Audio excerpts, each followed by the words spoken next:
I'm going to sing love letters to Emily. Okay.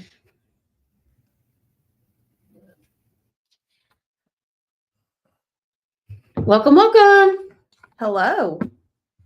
Welcome to our first love hour, marketing love hour by In honor Lunacy of Marketing. in honor of Valentine's Day. Yes, and we had to get all the little knickknacks. Of course, pink hearts to sip our lemonade. And then Crystal just wanted fun pins just because why not? I don't even think I have to write anything. No. Well, yeah, we don't even have paper to write on, but we're going to have pins. This is my cheerleader pom-pom. We can cheer on contractors when they're doing a good job. Things that break our heart. You don't invest in your brand. Things that we love. I love you. Oh, I'm bouncy. So yeah, we love a good theme. If you don't know that about Lemon Seed already, so yeah, all the hearts, the headbands, anything we can do, we're gonna do. Yes, absolutely, right up our alley. Mm-hmm. So we're excited today just to be talking. We just thought this would be a fun theme for marketing things and trends that we're seeing and things that we know that contractors have questions about. And so we just want to do it in a fun way, give you something to kind of laugh about a little bit. We were laughing yesterday because Emily was like, maybe we should do love letters. And we both were like, love letters to Kelly. Oh, so if you are, well, it would be K-Fox if you're here. I was about to say, like, what were you doing when you were listening to Kid Craddock in the morning? So I was, well, you were like 7. I know. I, on the other hand, was listening to Kid Craddock in the morning as an adult. So like driving to work, driving to college. See, I remember being on the school bus. What's your bus driver listen to love letters to Kelly? Oh yeah. We would listen to Kid Craddock in the morning every morning. And like I remember like on the school bus when it was so sad when Kid Craddock died. Yes. I mean that was he died at a golf tournament like in Dallas or something. Yeah. It was tragic for them. But she had that great segment, Love Letters to Kelly. I'm gonna do you're gonna be Christy Lemon. So not Kelly Raspberry, but Christy Lemon. Okay. That's how your kids get it. Yes. But so we'll get started. We do have some actual love letters that people have written into us, believe it or not. Mm-hmm. These are real, actual people. I think we're going to get a kick out of them. Do you think the people that would write to Kelly Raspberry were real people? I don't know. I mean, I bet they probably did get a lot of people writing in, but these are all junk. Yeah, and here's like the ones that are so unrealistic. We should use those. What was the other one that Al did all the time? The other show. Big Al Mack was his name. I remember that. Yeah, so he's still on there. And JC. And Jenna, is she still on there? I don't think so. Because Kelly has Emma Kelly, her daughter. Oh, that's right. And her daughter is the same age as Little Ray, my son. Oh. So it's like she's 18 and she's going to be a senior this year. So I mean, it was. So you know all the things. Yeah. Well, it was right at that same time. We were in that same life together. See, I was in 3rd grade. Yeah, it's a big difference. Okay. Are you even allowed to buy alcohol or a lottery ticket? Barely. Just as of last year, you know. Yes. Well, should we do our first love letter? Let's get started. Let's get started. All right. Well, we do have some here. I'll read the first one to you. Okay. Dear Christy Lemon, you are the marketing expert. Okay. How do I know that my vendor is the one or just stringing me along with empty promises? Sincerely, stuck in a contract in Connecticut. Okay. Yeah. How do we know that they're actually doing what they're supposed to be doing and that they're the one and not just stringing you along with empty promises? So from my experience, odds are most vendors are not bad vendors. I agree. Most vendors are not just out taking advantage of every contractor that they can. And they are an expert. Like they do know what they're talking about. That's why they got into business in this field. Yes. So when you take all these experts, like, oh, this is a digital person, a billboard person, a direct mail person, they all think that their tactic is the most important tactic. Correct. So you have to understand that like they're all fighting for your money and your spend. But I think what makes a good partner, I'm not a fan of contracts. Now, Lemon Seed has contracts because we ask for more of a commitment. We want us both to be committed to the relationship for 6 months. Okay. So we just have people that like to jump ship sometimes kind of early. Well, so I have to look at contracts from both sides of the bubble here. So I'm not a 2-year contract kind of girl because that gets unfortunate, but I do say there's hardly any relationships that you should enter into, vendor relationships, that are less than 6 months, because it's hard to have enough time. Correct. Like you don't just jump ship and then immediately things are magical and everything is better the next day, Yes. the next week, even Yes. 1 month later. You know, I say this all the time. Some of y'all just need to sit down.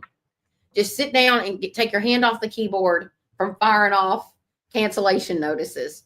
Because we get clients all the time, and I'm like, have you been with 4 digital partners in the last year and a half? Like, this is why your digital footprint's a mess. Yeah. What is the common denominator here? Or direct mail didn't work for me. And I'll say, okay, well, so tell me about your direct mail relationship. Well, one time I mailed out a 4x6 postcard that said, thank you for being our customer, and no one called. So like we've just eliminated all. And it was probably like some generic, just happy Thanksgiving, like no branding. And then there's no strategy to it. Like, what is our ongoing touch point of it? Like, chances are they didn't need you right that second that that postcard drops. Like, we have to be constantly being touch points with them. I say set expectations. Correct. Have realistic expectations. So, that's why Lemon Seed, we have our 3 bucket approach to marketing: branding, call to action, cultivation. So somewhere you have to have expectations depending on where things fall. So, same thing here. Like if I'm trying to be a cougar and date me a little 20-year-old man. Is that what you're trying to do now? Absolutely not. I'm married to a little old gray-headed little man right now. He says. You've got an 18-year-old. And I have an 18-year-old that some of y'all probably need to sit down and get away from him. But what I'm saying here is like the expectations of dating a 22-year-old and the expectations of dating a 62-year-old would drastically be different. So you kind of have to go in any relationship, but particularly vendor relationships, of what is my expectation and is it realistic? That needs to be a part of your whole onboarding process. Well, and even as you're like talking to different vendors and kind of vetting them out, asking those questions, because they will all have their secret sauce, the way they do things, their strategy and approach. So like asking those questions can help you find the right one for you. Yeah. Some of y'all hire a marketing company to come in and tell us how to market.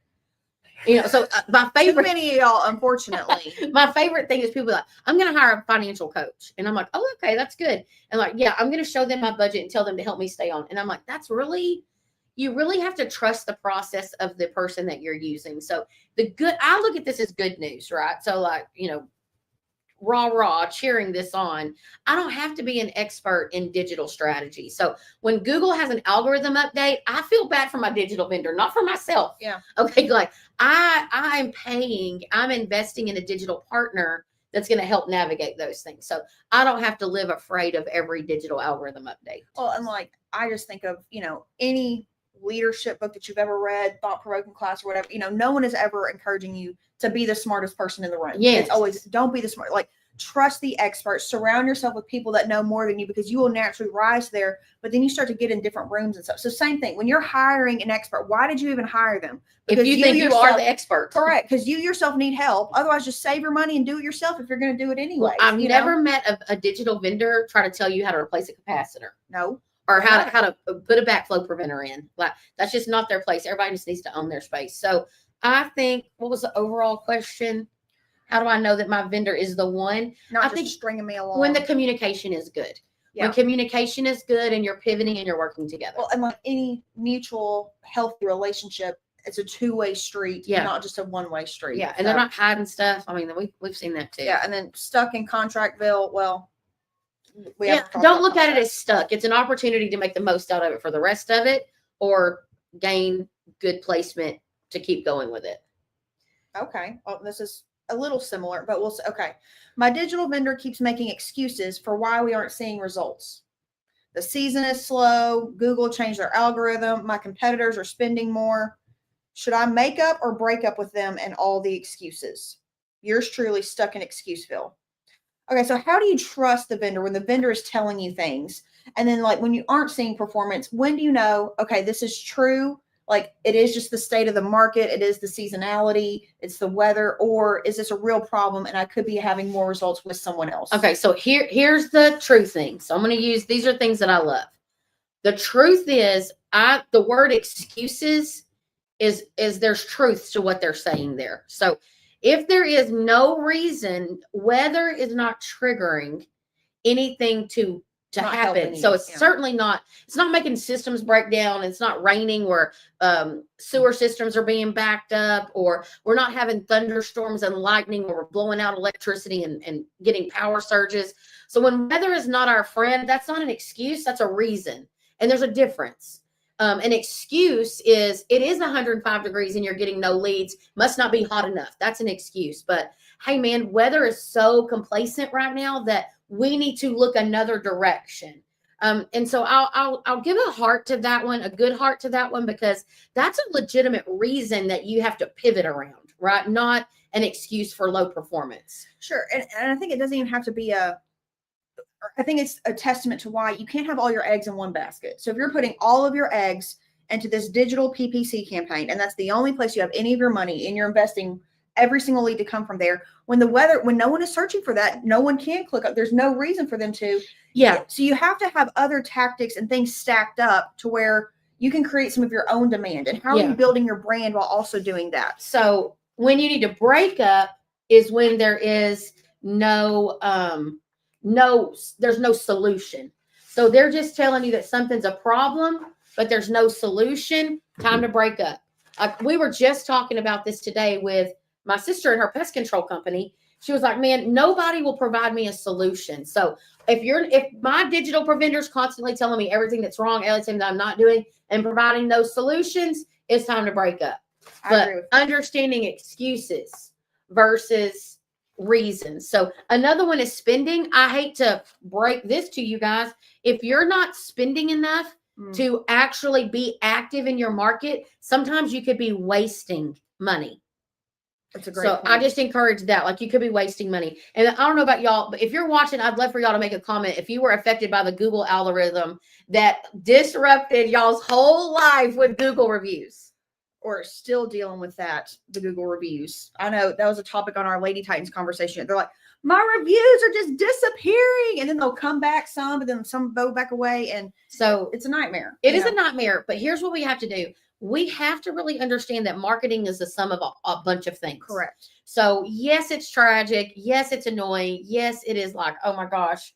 But we can't lose our mind behind it. So shout out and a big heart to all those digital providers that were providing solutions. Yeah. I saw where I know Relentless was providing solutions. Rival, not Revival. My Baptist showed for a second. I'm sorry. Rival Digital was providing options. CI Web Group was providing ideas and solutions. I'm sure there were more that I just missed, but y'all, those vendors cared enough to be like, hey, here's a checklist. Here's things that you can do. At the end of the day, none of us control Google and the beast that it is. Correct. And I'll give one more shout out. I saw this from Dan Antonelli from Kickcharge. He said, one thing that Google will never own is your brand. Oh, shout out. Yes. So thanks, Dan. Yes. It's those are powerful statements to understand. So some reasons that I would break up with a digital provider. This is not going to be everyone's favorite thing. If you get this audit from another digital provider in your inbox, and they're telling you all of the things that your current digital provider is doing, I want you to take your mouse and navigate to the trash can and just go on and just delete it. But on a serious note, there's nothing wrong with forwarding that and saying, hey, can you answer? Are we attacking all of this? Leaving your digital company is way more, most of the time, way more detrimental and will provide a lot more heartbreak than somebody who's randomly going after new clients. It's a sales technique, right? It is. And it's a strategy. The way some of those reports, they're very skewed to highlight all the bad things that your current digital vendor is doing or should be doing, whatever, and how they can do all the good things. And it's it's almost like a dating profile page. Here's all the good things. Yes. We're not highlighting anything bad about a real human being. And so just take that with a grain of salt, like you're saying, navigate into the trash, or at least use it as a discussion point with your current vendor, because oftentimes they are just so skewed. It's true, like scare tactics of, oh my gosh, this is what you're doing wrong. You could be doing so much better with us. Yeah. And you would say, if your digital provider won't have real conversations too, that's another reason I would break up. So here's a solid question. Again, none of us are claiming to be digital experts. Do we know what digital strategies work? Yes. But on the backside of things, when it comes to each of your markets and each of your spend and competitive landscape and all the things that go into that, but I should be able to say, where do I rank for SEO. So this is an SEO statement for what are people searching in my market relating to my services and where do I rank? So I do not care if I rank for HVAC electrical contractors at warehouses. I don't care. I don't even do that. So I don't. So or ranking for my own name is also a little different thing. I want to rank for things that I know people are searching. So AC repair, heater repair, furnace repair, fix my AC, replace my AC replacement. Well, so you can ask those questions and they should give you an answer. And in your exact area. I mean, I was talking to a client one time and she was bragging, like she was so proud of herself because were ranking number 1 in HVAC repair in Dallas, but she was in Massachusetts. She was in like, another Dallas is such a large area. I'm like, but you don't serve Dallas, Texas. Like, we rank globally, and I'm like, can you service the globe? Like, yes, I mean, no. so it really is having good understanding, good expectations. But I think digital providers get the hardest rap of all marketing all tactics. For sure. And I think partially it's because people think marketing and think the only thing that's there is digital. Oh, yeah. So a lot of people, I'll say, well, who does your marketing? And a lot of people will tell me your digital provider, website vendor, which is definitely a very, very crucial piece. But there has to be more to the story than that. Do you want to read a love letter? Sure. What's my name? Lemonly. Okay, Lemonly Emily. Dear Lemonly, branding feels like a slow burn romance, but I need results now. How do I feel like I'm not waiting forever for the magical spark? Sincerely, love struck and lead hungry.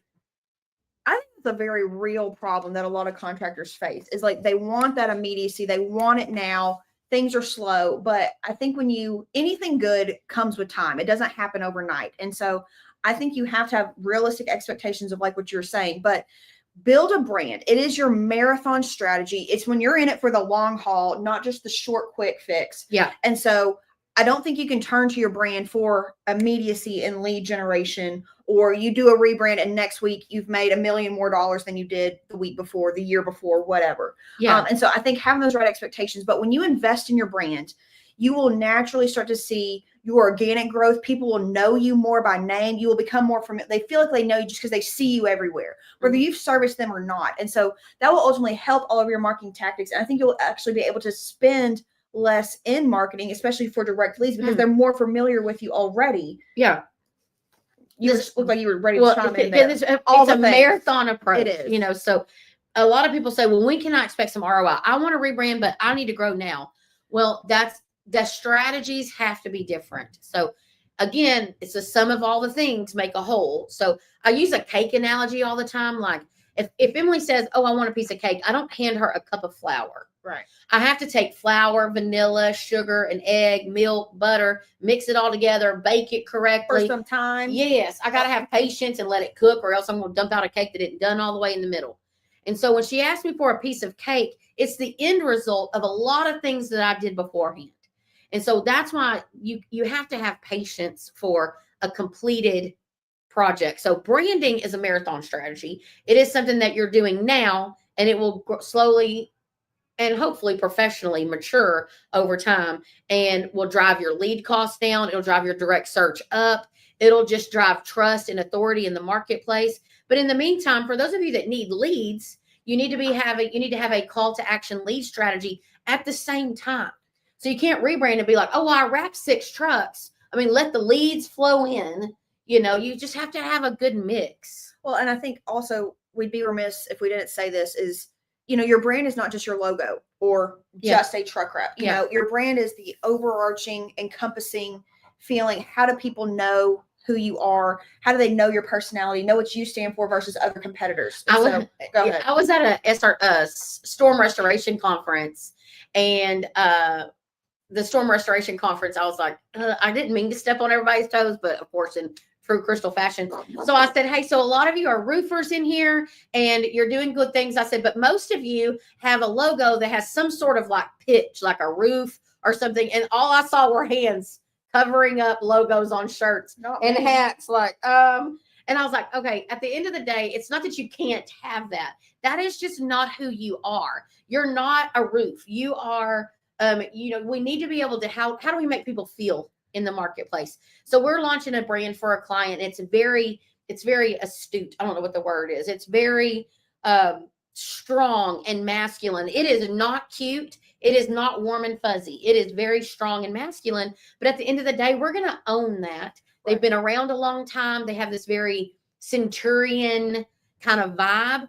And there's nothing wrong with that. Like, they have a vibe. I'm here for anybody that has any kind of vibe. So, Own it. Yeah. you want to be silly and fun with a parakeet and bold colors. At the end of the day, you're memorable. Well, and if that's what makes you different from your competitors, I mean, you're saying how everyone's covering up their little roof pitch, it's like, okay, because they're all the same. You're not standing out or disruptive from anyone. So Andrea's behind the scenes, and she says we have a question. Andrea, what do you think? Joey Ariano asks, will this work even if you're in a small area where there's not a lot of customers? What's the reality of doing this? Please let me know. Sure. We've been interested, but don't want to waste money after money. Sure. Is that talking about branding? Yes. Okay. So listen, branding works anywhere. So for those of you, which I know Joey has a really cool business. I'm assuming he has a couple of businesses that do cool things. So I would say small markets, you actually have a little bit of an easier way to do this. Correct. Because probably if you look around and you're in a small area. So let's say small, which if you're watching and you're from Dieball, be prepared. Okay. Because we're going to be T90.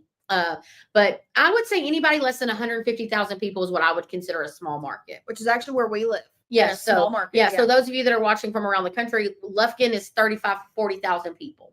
So I think you have a better opportunity in a smaller market to really stand out, and honestly, at least less expensive. Correct. Because you go to Dallas or you go to Phoenix or you go to Vegas and you try to stand out, man, you have to own tiny neighborhoods first because that's all you can afford to do.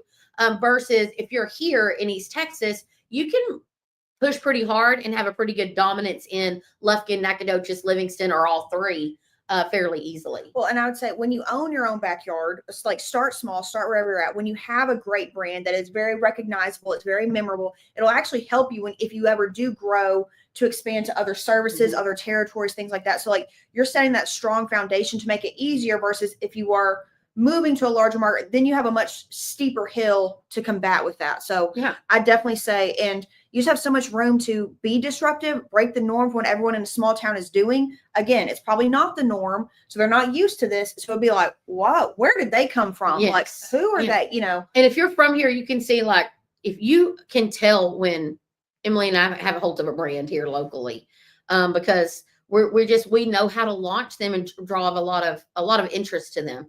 What's another question, Andrea? Barbara Havard says, I worry sometimes by not putting all my things in one basket that I'm throwing darts with no target. Okay, so this is a good statement here because contractors and small business owners, all of you that are watching, a lot of you do this. You can diversify your budget so much that you're not making any impact. Correct. So frequency matters more than diversification. So if let's say you have, which again, let me talk to contractors. So those of you that are not contractors, this number may make you have diarrhea. I don't know if I can say that on this one. Well, you just did. So. But it may make you like freak out. But let's say contractors that you have $100,000 to spend in a year for marketing. And you decide that you're going to spend $80,000 in digital. And then you're going to go spend $5,000 in radio, $5,000 on billboards, $5,000 on social media ads. What happens is it's so little and it's so diluted. So what I say is own tactics one at a time. So I would look and see what my competition was doing or the closest thing to me. So let's say they own radio. I would not try to make a run at them at a game they've already been winning. I would try to go the opposite direction.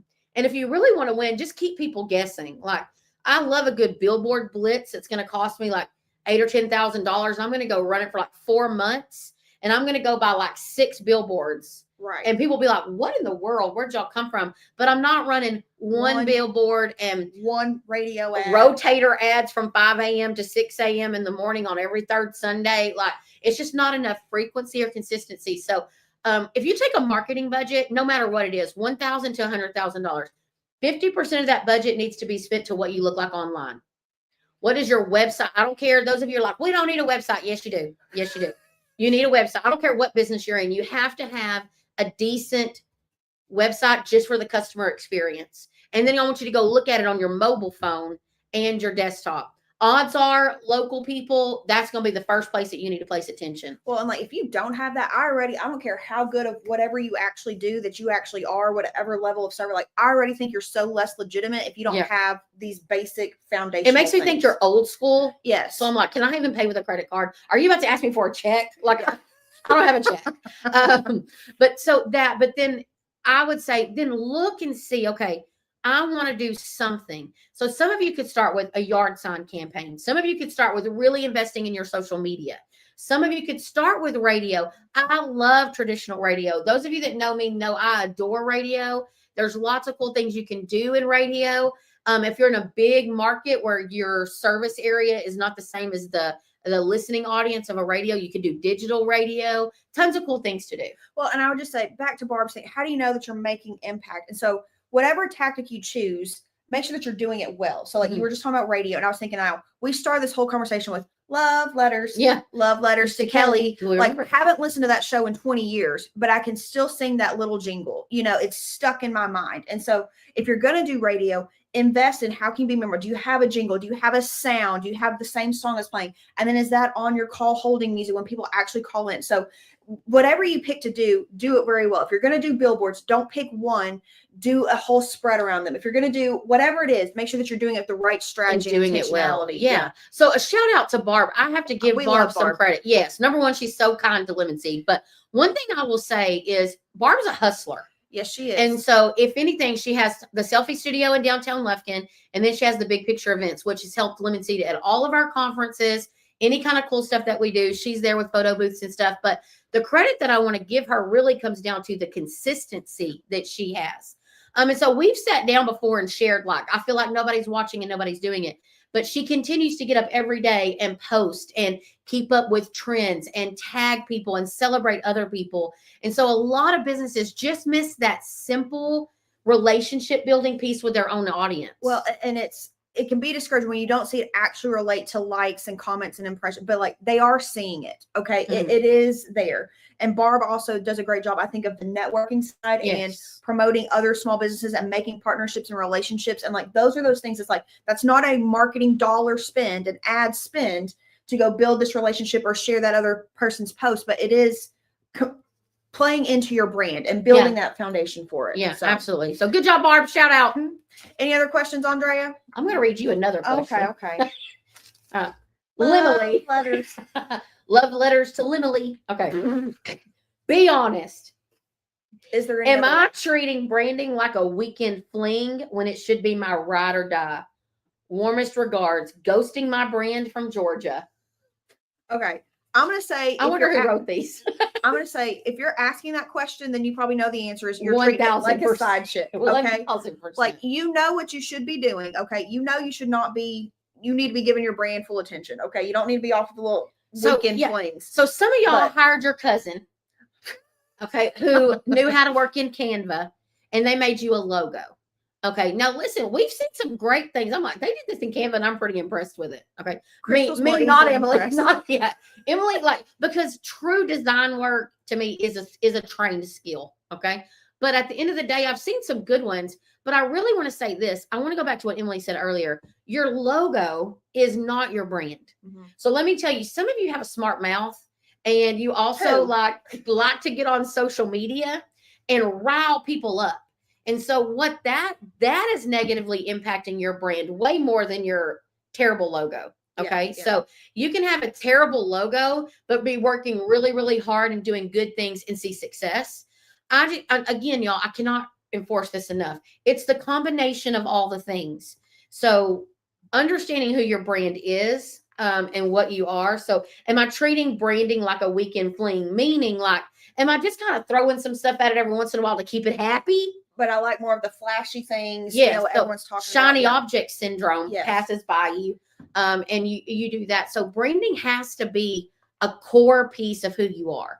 And so some of y'all are telling people who you are because you're the loudest one in the room. You cause controversy. You love to make a good post on social media to see who you can get riled up. And then you're like shocked when people have negative things to say about you or your company. And I'm like, you are free to say what you want to say and how you want to say it. But unfortunately, you're not free from a lot of people's reactions.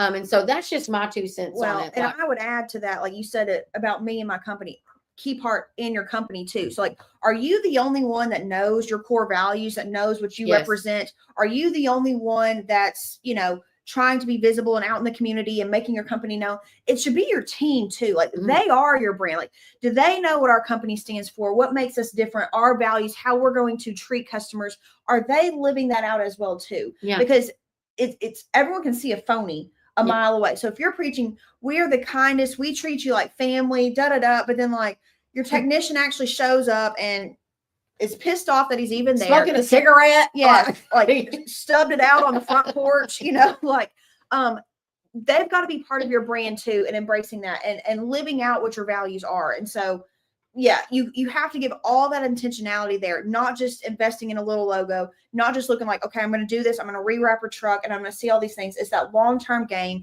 Yeah. It's that pouring into that relationship, you Sure. know. And I heard this analogy the other day. Is like, you know, someone asked like, why do you love your wife or your spouse? It's like, okay, not just because they're beautiful, like, Yeah. or like that surface level that might have gotten what you fell in love with them maybe initially for, maybe not fell in love, but like it's all their other qualities of It's the sum of everything. that they spend time with you, they treat your kids well, whatever.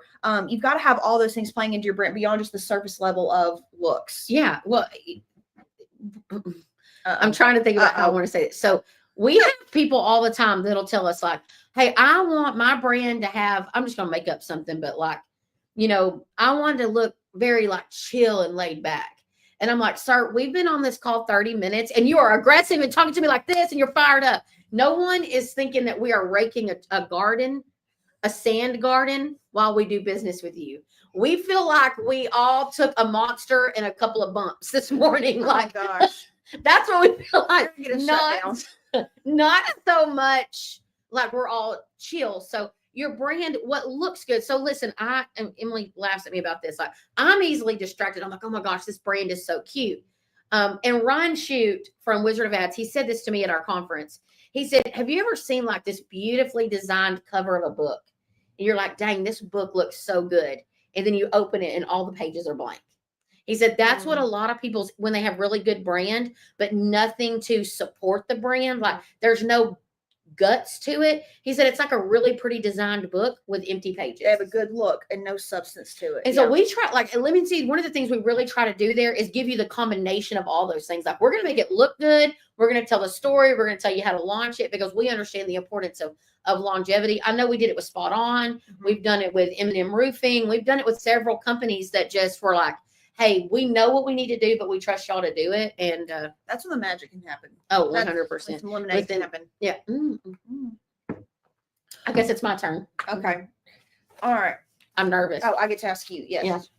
Dear Crystal Lemon, Christy Lemon, before I go and put a ring on it, on a new strategy or marketing tactic, how can I test it out without blowing my budget?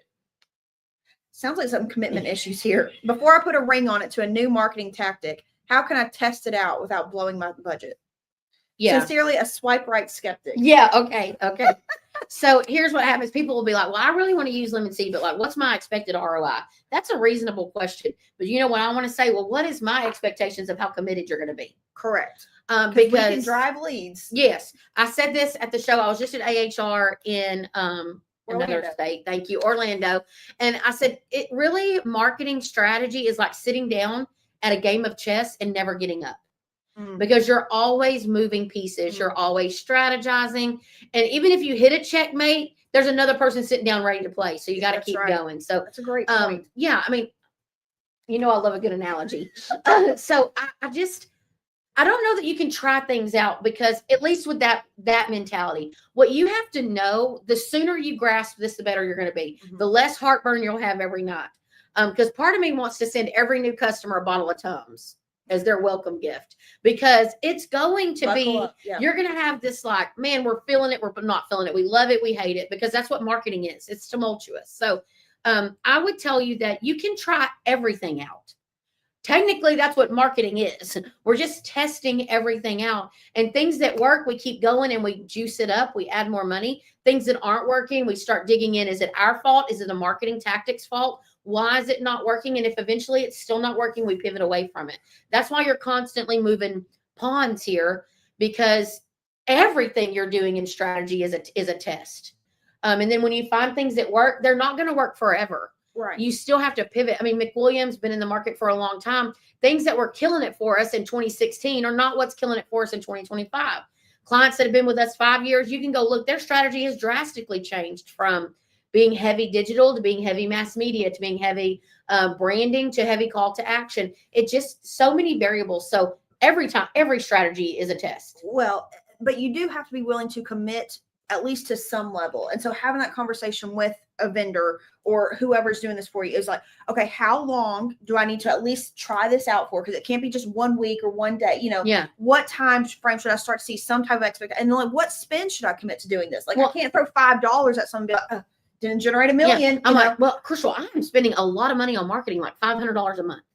And I'm like, sir, I spend $500 per minute of a day. So like $500 is a struggle because even in Lufkin, even our rural East Texas market, $500 is not a lot of money anymore. And again, y'all, it's really about expectations. Every single company, if you are starting with $0 or $100 million, you can have a strategy. And there are things. Social media, pro tip, social media is free other than your time. So if you're like, I have no money and I want to start a business and I want to build a business, you know how you build it? Social media. It's free. And then you can start adding on things that are better. You also can go get GoDaddy to put you up a little landing page that is relatively free in the grand scheme of things. So you at least have a place where people can go get your phone number and things like that. But I'm telling you, most of you just don't want to put in the work. Right. Most of you want something to work right now. You want that. You want a checkmate silver right now. bullet of, okay, well, or y'all have this syndrome of wanting to be in the cool kids gang where you're like, man, this guy that's running a $15 million company in the middle of Phoenix launched this massive rebate program, and I'm going to do that for my company in the middle of rural Arkansas and expect the same expectations, So every market is different. Every contractor is different. And that's why we implemented a 6-month contractual, if you will, agreement because we did it for the protection of the contractor because we wanted them to understand like, hey, we're going to go in this together for 6 months. If after 6 months, you do not feel like we've really gained traction and you don't feel more organized and more structured, then we'll easily walk on. But we felt like we needed to help contractors like settle in for a minute, just like settle down because we're anxious, right? We're anxious to make sure, like, I know everybody on here, y'all can tell us, I'd love to know, like, how many of you feel like you are personally responsible for every employee on your team feeding their family? Like Emily and I face that every single day. Like every decision that we make affects our team and their ability to feed their families. And so we got people getting married, we got people having babies, and like that will weigh on you. So I understand why you feel like stressed out about leads and marketing. But if we can just get you to settle down, most of the time, as soon as we kind of like get pedaling, we're off to the races. Yeah. So you have to have some level of commitment. You have to swipe right at least a little bit for a time before you can just haphazardly. Yeah. And listen, you can investigate all kinds of stuff. Like you can look at all these newfangled things, and some of y'all that are pumped up to have e-commerce and stuff like that. Look, Contractor Commerce is a great supporter, great partner with Lemon Seed. Love e-commerce, but it can be a challenge. All right. This one's going to be interesting. And I think kind of a little bit off of what Barb was saying earlier. They say consistency is the key to success. So why should I try new things? Hooked on has-beens in Houston. That's, I think, a struggle for, especially if you've been in business for a long time. What got you here won't get you there. Amen. So again, y'all, this is whether you are literally $150,000 revenue a year to 1.5 to 100.5. Yes. We all have this same struggle of what was working isn't going to work now. Correct. I'll tell you the biggest thing that I hear that I think is the biggest or the hardest hurdle for people to get over. Man, I've never had to market before. And I'm doing $3 million. I'm doing this, I'm doing that. And I want to tell them, yes, but imagine what you could do with a concerted and organized effort. Correct. You did this because people like you, people like who you are and how you do business. Now let's layer on this true marketing and watch what happens. Yeah. Or you've kind of gone through your circle of influence, who you know and who they know, like your first ring of, but then when you make that concerted effort, how much larger can you get? How much more can you own that home and really become, how can they become your raving advocate, your raving fans? Yeah.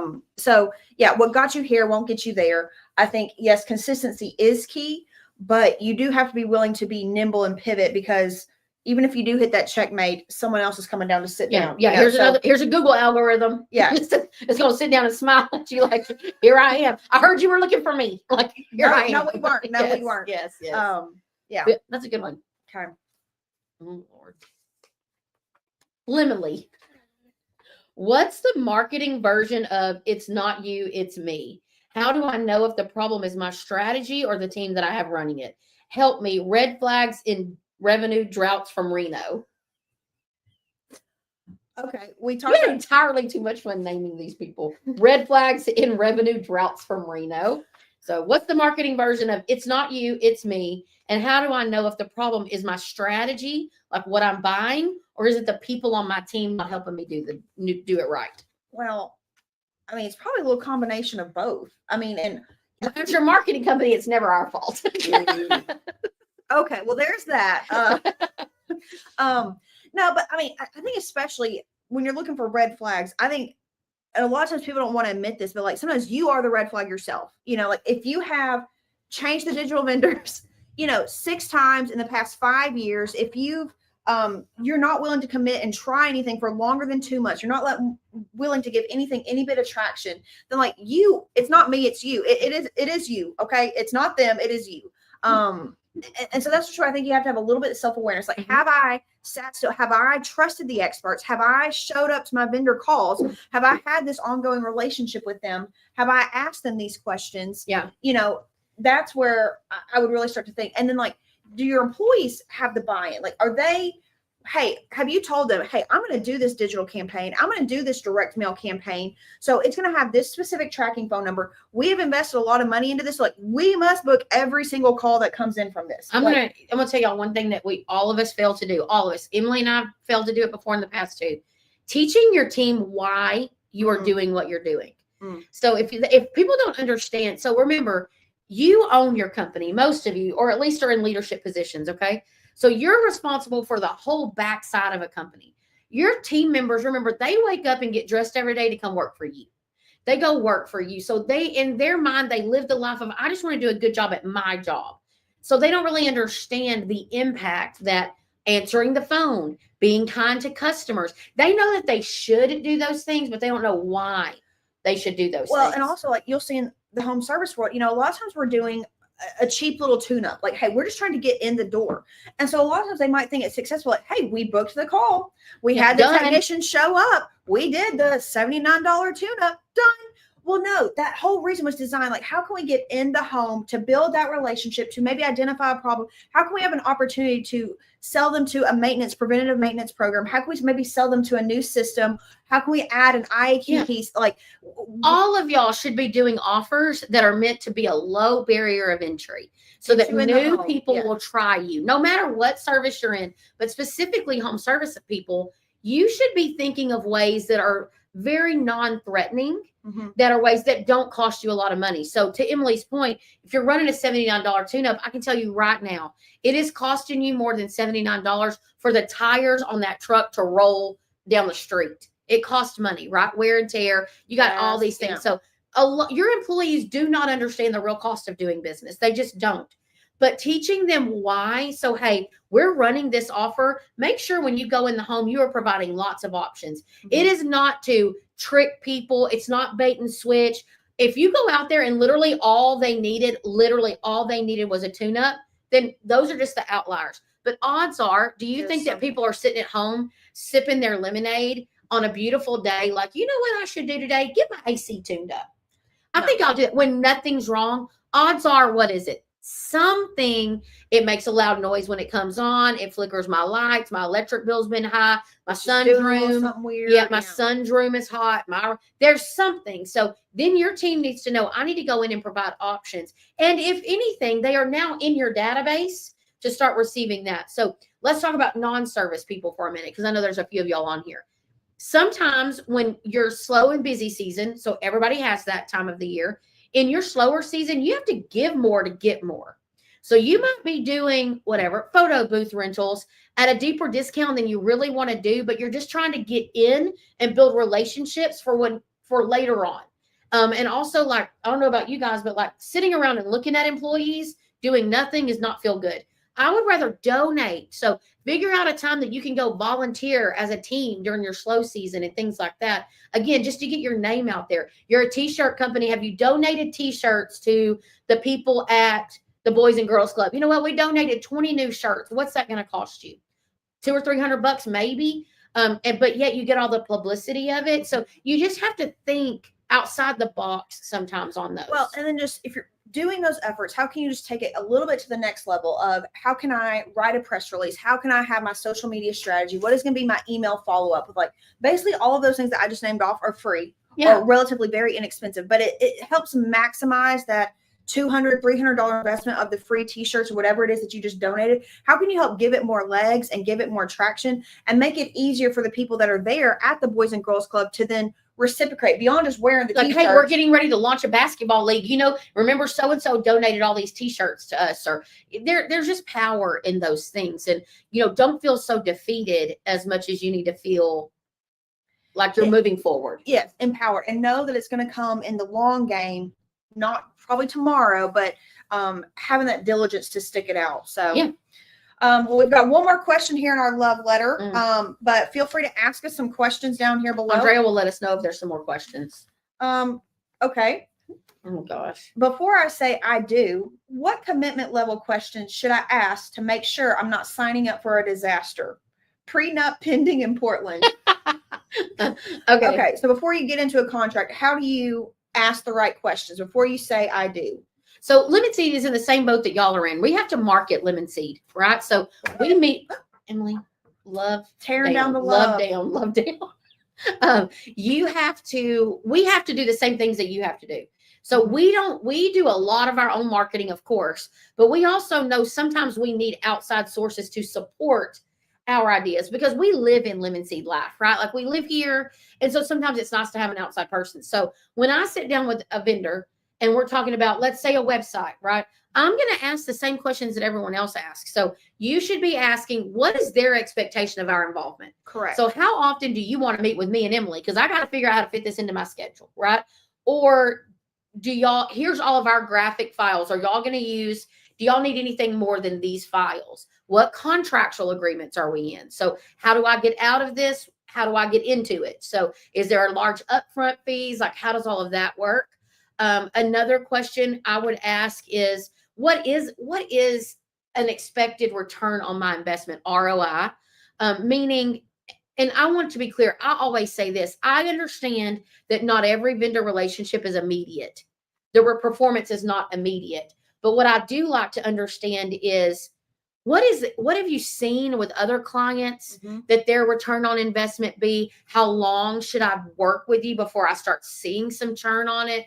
And then I also want them to be giving me ideas. So we can be a little intimidating as a marketing company using a marketing vendor. And so sometimes I like to encourage them like, hey, Emily and I do not know everything. So if you think we could be doing something different, please tell us. And so we ask those questions like, how do we meet? How often do we meet and visit? If you have a website provider and you're not meeting with them at the minimum quarterly, start now. Start right now and just ask them how many visitors are coming to my website. Y'all, ChatGPT is free and it is such a wonderful resource. So you can say, I want to meet with, let's say you're local and like, I want to consider adding radio. What are some questions that I can ask the radio vendor? And ChatGPT is going to give you some fancy schmancy stuff. And you can always say, make this simpler, make this more around financing, whatever you want to make it about. But I would just ask questions in general. There's no stupid questions. Correct. One of the best questions that we have people ask us at Lemon Seed a lot of times is, what does success look like? Yes. So a contractor will say, hey, Lemon Seed, if I work with you, what would you think success looked like with our relationship? That's a good question. Another question I think that's good is, who are two people that I could talk to that have had a good experience or maybe a bad experience with your company? And here's why. When I call and talk to someone that has left a vendor, it's kind of awkward. Like, hey, Crystal's website company said that you were with them for a while and you left. Can you tell me what happened? Odds are I didn't give you the fool that's going to tell you like they sucked, everything was terrible. What I'm going to give you from Lemon Seed is someone that they chose to go a different direction for a valid reason. Like we hired an internal marketer. we worked with Lemon Seed for 3 years, and then we hired an internal marketer. And so we felt like we could do it better internally. We're going to tell you, odds are you can do a lot of things better internally. And so those are some good questions that I think. No, and I think there is valid things of, hey, if you're in that season, that was the season that I was in, and they fit my need for exactly there. Now I'm in a different season, but if you're in that season, like, so I think it's great. So just because they're suggesting someone else is maybe not with them currently, I think that can also probably provide you more insight. Yep. And like what you said, like there's no stupid questions. I think especially when you're on these like reporting calls or meeting with them, when you've set these clear expectations, you're participating in this relationship. There's no stupid questions. Like I know, especially on some of these dashboards, like what does that actually mean? Okay, like that's a cool percentage. What's the acronym? What is PQST? What is that? Yeah, it's a and it is sometimes a foreign language, especially when that's not your natural language, when that's not what you're the expert in. You've hired the expert to do it, but you need to understand it so you can participate in this relationship. Don't just take it at face value. Because remember, we live in that life. So sometimes I'll say to a client, like, oh my gosh, your direct search looks great. And they're like, yeah. And I'm like, they have no idea what I mean. Right. So direct search means we've grown your name so well that people are literally just looking for your phone number. So they're saying Lemon Seed Marketing in their search bar, not marketing companies near me. Or like understand, okay, what is the difference between direct search versus organic search? Sometimes these semantics can be interchangeable. Sometimes that means something drastically different. And how do I improve them? Correct. So asking those questions. And then you hit on it, but like if we do part ways, just am I held hostage? You know, am I going to get absolutely nothing from it? Am I going to have to start over from ground zero if I go with someone else? Or is this going to be like an amicable, we left on good terms, I'm going to be able to keep running from where I was going? Like asking some of those questions, I think is crucial to know before you sign any type of contract with anybody. I heard some really good advice. I was sitting with Josh Crouch from Relentless Digital, but he was telling a quote from Dave Swires from Online Access. And he said, Dave said, you know, when you lose clients, you still have an opportunity to win them. I'm paraphrasing here because I wasn't a part of the original conversation, but the gist of it was your offboarding is just as measured as your onboarding. That's a great point. And so if you are a booty hole about me leaving and I then am like, I hold everything hostage, I charge you all these fees, I give you bits and pieces of stuff. I told you in the very, very small fine print of that contract. And let me screenshot. You become like, you know, the devil. Well, and then like whether people like it or not, every industry is a small industry on the grand scheme of things. So word spreads and things happen. Do we have any questions, Andrea? We do. Word of mouth has been the backbone of my business, but can I really trust it to take me to the next level? Sign off, writing the referral way. Love it. Okay. Word of mouth. No, I think word of mouth, I don't think it's something that you can ignore, and nor should you ever like forget about it, because I think servicing your customers well and doing a good job, that is what word of mouth is, when they can go and advocate for you. So like servicing your customers well should always be at the forefront of what you do for business. Well, but harnessing it. Yes, but I do think there's a cap to it. You know, why do y'all think all these multi-level marketing schemes? Like today I'm selling these pink pens, so I'm going to go sell them to everybody that's ever known my name, every neighbor, every cousin, sister, grandma. And then I run out of it and I'm like, never mind, that company was hard to work for. And you're like, yes, it's hard to sell makeup to people that you don't know. It becomes a lot harder, but word of mouth, when you get larger, should equate into a referral program. That's right. And so what you do is you harness all of that word of mouth things. And now you're like, okay, now I'm going to build a referral program that encourages people to keep talking about me, even when they don't know me personally. So, right. So I know Emily and Chris personally. So when someone says, I want to get my vehicles wrapped, I'm going to be like, oh, you should go to Real Graphics, right? So that's an easy referral to me. But what happens is eventually Emily and Chris can't know everybody in the market. So what you need then is people that I referred that got to know their company through that, now referring. You want to keep building that. So as your company grows, your referral program should grow. Well, and another point though is we can't hang our hat on every existing customer that we've always had. At some point there does have to be new customers coming in, and so we have to be driving more leads. So we can't always just rely on word of mouth, because it is just basically coming from your existing customer base. Well, and it's a piece of the puzzle, not the whole puzzle. Well, and especially when we're in a home service business where people don't need you every single day. Like it's not like makeup where you're rebuying it every month, you know?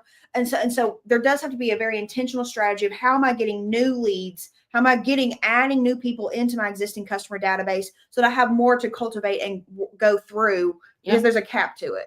Yeah. That was a good question. Is there any more? One more. My services are top notch and my customers love us, but my branding isn't the best. How much money could I be leaving on the table by not standing out? Sign off, A+ service, C- branding? Question mark? Well, and I'm going to say, I almost thought A+ was the name of their company because I know that's a lot of people's names. Let me I'm tell sorry you, if that's your name of your company. or but it's- comfort, anything. well, and our whole client list is some form of air, like, Well, all the A's yeah. are very full. So I will say this again. I sound like a broken record. It's a combination. So what you're leaving on the table by having a non-memorable brand is it's costing you more every lead that you're generating. Mhm. Okay. So it's not that you're necessarily leaving money on the table in the sense that you're thinking about it, but what you're doing is costing yourself more for everyone that sits down to eat. So what you really have to do is understand that the more memorable I make my brand, the more directly people are going to look for me to do their service. Absolutely. And I think it's setting that foundation to where it makes your marketing so much easier as you grow and as you scale it. You might be doing okay and you don't directly see it on your table right now. So that's why it's hard to give a measure to it. Yeah. But I just think, like, how much more could you be doing? How much more of the market share could you be owning? How much more could you be saving yourself in marketing ad spend dollars because you've invested in this brand? So I would venture to say that I think you could probably drive your cost down by 30 to 40%. After your brand has been really solidly done in the market for a couple of years. Mhm. And I don't mean like I wrapped 2 vans back in January of 2022. Like, why is it not building? You got to keep doing it. You have to keep adding new levels to your brand. So wrapping more vehicles. How are you telling a story? More with it? community involvement, more Adding a sponsorship. jingle. Yeah. I mean, you launching more mass media, less call. So PPC isn't building your brand. Billboards are building your brand, or other, let's just social media channels are building your brand. Mhm. So Good. All right. Well, if we don't have any more questions, we hope that what I hope you guys take away from this is that marketing is definitely a game. You're never really probably going to feel like you're winning all the time. You're going to have wins. You celebrate the wins and you keep your head down and you keep working. Just because we would be remiss if we didn't talk about this. Lemon Seed's a full service marketing agency that focuses on building your brand and your strategy, very customized to who you are as a home service company. So we would love to take a look at your brand, help you build out a good brand look and feel and strategy. And also come alongside you for ongoing services where we meet with you very consistently every other week, every month, to just make sure that you're organized and things are happening and you're staying on brand. And so for those of you that feel like I don't know what to do, yes, you do. It's Lemon Seed. We offer free discovery calls. You get to talk with Lupita. She will walk you through what it looks like to work with Lemon Seed. And then you have a whole team of people for less than the cost of one person. And our team tends to have a lot of exposure and experience. And so anything we can do to help. yeah. So hopefully you felt the love here. Show your marketing and your brand some love. And if you need some help, Lemon Seed will show you some love. Yep. So So listen to our podcast from the yellow chair and have a great Thursday. Valentine's Day tomorrow. Yay. Valentine's Day weekend. Bye. Bye. Hit the red button there. Yep.